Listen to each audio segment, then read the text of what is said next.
Hello, this is Diego from Premium Chess Coaching, and this game is very, very interesting. This game helped me to get back to 2300 in Rapid, and this game is crazy. It's like a lot of tactical ideas in a Sicilian, very complex game. Finally, I managed a way to convert the position, convert my advantage, but it was pretty tough. So I'm gonna discuss a couple of ideas here so you can improve your middle game technique. So if you're someone who has some problems to know what to do once you finish the opening, this might be interesting for you. So for example, here my opponent started with e4. He's 2100. Before we played this game, I was something like 2290, something like that.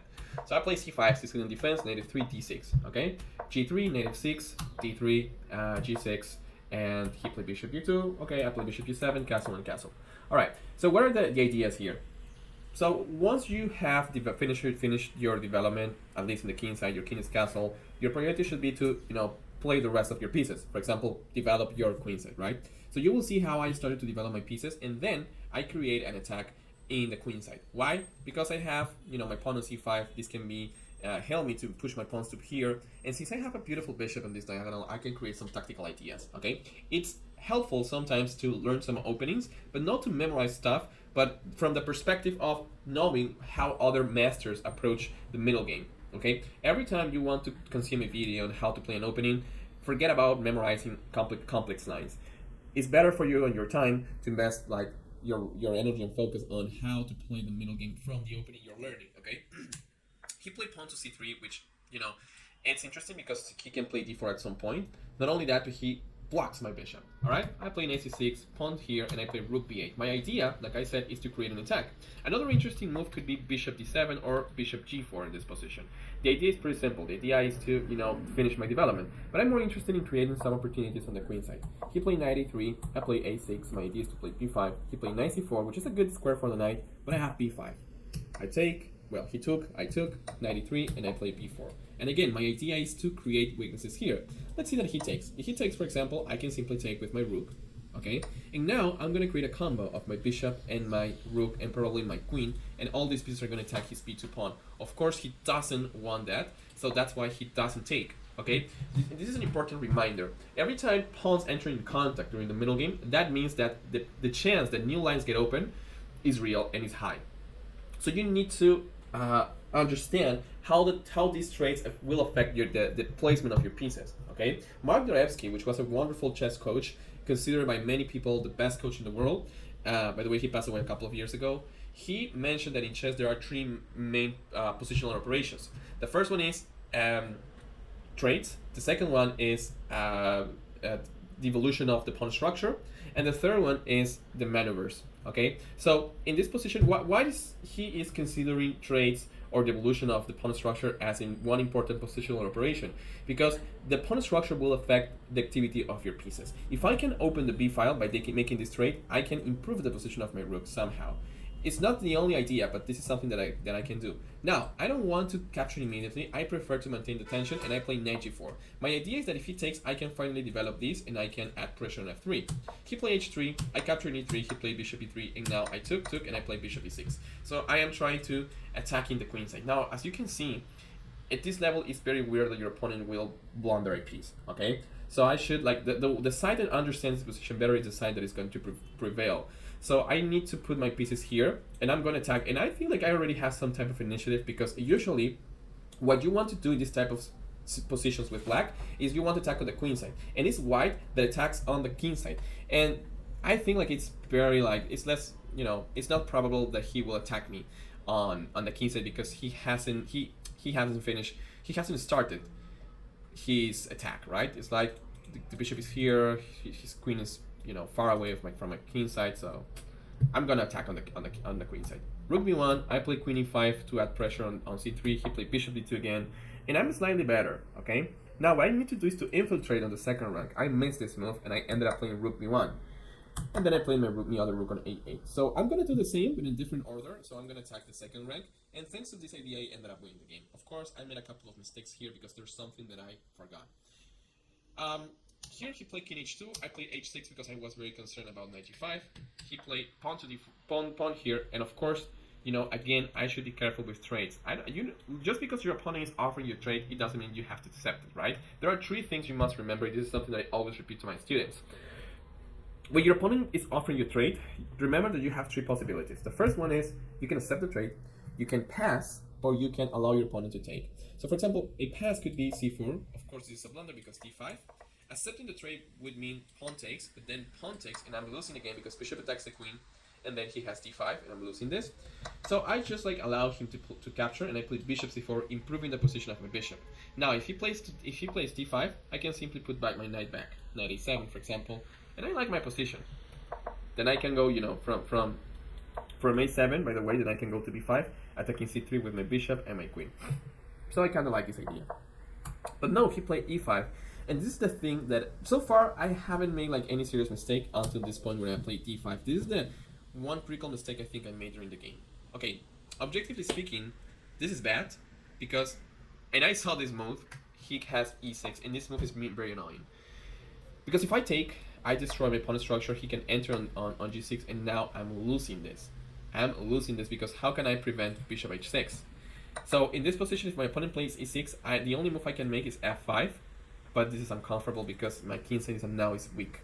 He can take, for example, and I prefer white's position. The computer says that this position should be fine for black, but I don't know. I'm not sure. I should be extremely careful. So, yes, e6 was my main concern. He didn't make that move. He played bishop f1. He missed the move e6, so I just capture. I know that this bishop is very, very important because it covers the light square, so I just captured this. And I play pawn queen a2 to trade queens. He captured, I captured. He played rook d1, and I play c4. Okay. By the moment I thought that it was a nice move because now I'm closing everything. This bishop is bad, and now I can play knight a5, knight b3. Let's say that he plays king g2, for example. Now knight a5, and by the time he wants to grab the open file, I can play knight b3, and I'm winning this. Okay. But the problem is that he's not forced to make king g2, right? He can play rook b1 immediately, and now I should be careful because he can enter into my position. And I play the move f6. It's very, very interesting. Now, my idea with f6 is that if he takes, I can take probably with a bishop, and I can create some attack here. I really wanted to play e5, and I know that I'm sacrificing this pawn, but he needs to be careful because, you know, I can beat him in the second rank. So that was my idea, to create some threats here. But I have a different idea as well, because around this position, I was expecting the move rook b6. This is the move that I was expecting because it was annoying. So f6 has an idea here. My opponent played rook b6, and this was a mistake from his part because he ignored the move that I had here. And this is what it takes to reach 2300. So pause the video and try to find what could be the best move for black. Here, I play pawn to e5, and this is a brilliant move. I'm not saying that, chess.com engine is saying it. Pawn to e5 is a wonderful move right now because it helps me to improve my position. What is my main problem here? My main problem is this bishop that is trapped by these pawns. So if I play f6 and he plays rook b6, I can take this pawn, and now I can improve the position of my bishop. Now, if he takes, and this is what happened, he captured here, you know, this is hanging, so I can play e4, and now the knight is under attack. If he moves the knight, I can capture the bishop. And this is what happened. He played knight h4, I took the bishop, he played rook king g1, and I played e5. Another important move because like I said, my idea, I didn't like create this tactic because I wanted that bishop so badly. It was because I wanted to destroy his pawn structure so my bishop can play actively on this diagonal. And I think like he missed this idea. After e5, he is losing this game. Because after pawn takes g6, pawn here, and this is where I misplayed the position because I played bishop d4, which is not the strongest move. I was relying on this, right? But the problem is like after bishop d4 he has knight e7 and knight takes d5, and now everything is going to be more complicated. Here, if I wanted a smooth victory, I should take with a rook on d4. So after this and this, knight d5 is not a problem anymore. So this will be a nice victory. Like for example, if he makes this move, rook d1 check, king g2 for example, and now bishop b2, and now the castle, right? Let's say that he makes his capture, king e7, and I'm very close to promote. This is winning for me. This should be winning for me. These two pawns are connected, are very close. This should be winning. I captured with the bishop, and everything got very complicated because after knight e7, he captures here. Of course, I'm taking an f2, and but you know, it's hard for me because I was considering to capture this pawn, but I was afraid of this sequence. I guess I didn't see this. For some reason, I ignore rook takes e5. Here I made another mistake, which was g3. I mean, g3 should be fine, but now my opponent has a lot of options. He played knight f4, and now this position is going to be very, very tough. Fortunately, he only had less than 1 minute. I played bishop b3. We played this position, and this is very tough. This should be a draw, I think, if he plays correctly. But you know, both of us were, you know, in time trouble. So this is why chess is very hard, right? Because I found all these great moves, and I just made one or two mistakes and it was over. Now I'm very close to draw this position, right? But at the same time, chess is hard because sometimes you need to be almost perfect, but it's not only hard for that. It's hard because it's ruthless, right?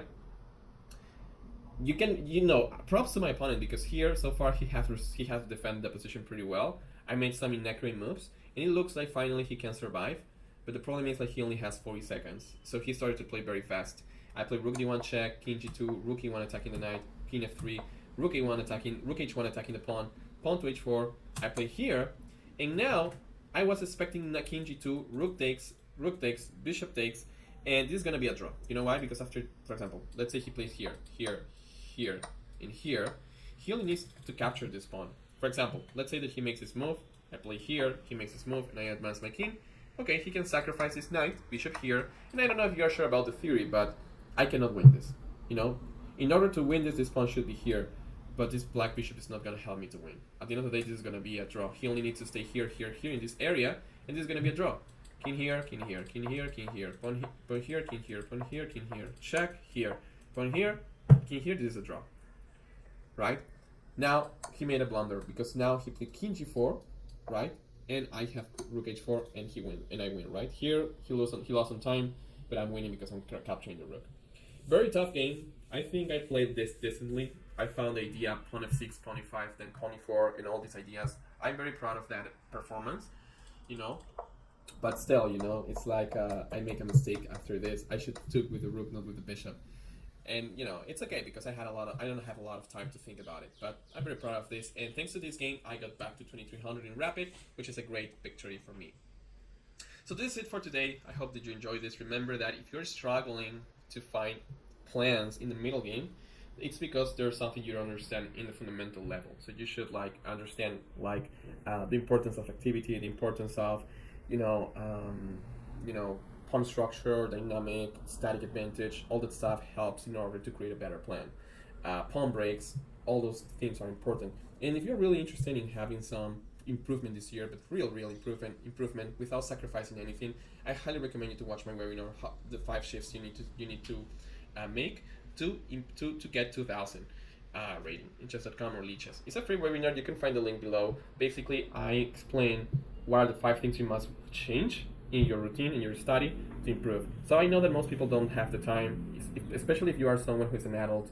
You have your business, maybe your work, you have your family, you have to take care of a lot of things, you don't have a lot of time, but you're very passionate about the game. I highly recommend you this because this is basically a webinar that I prepare for adults that don't have a lot of time for chess.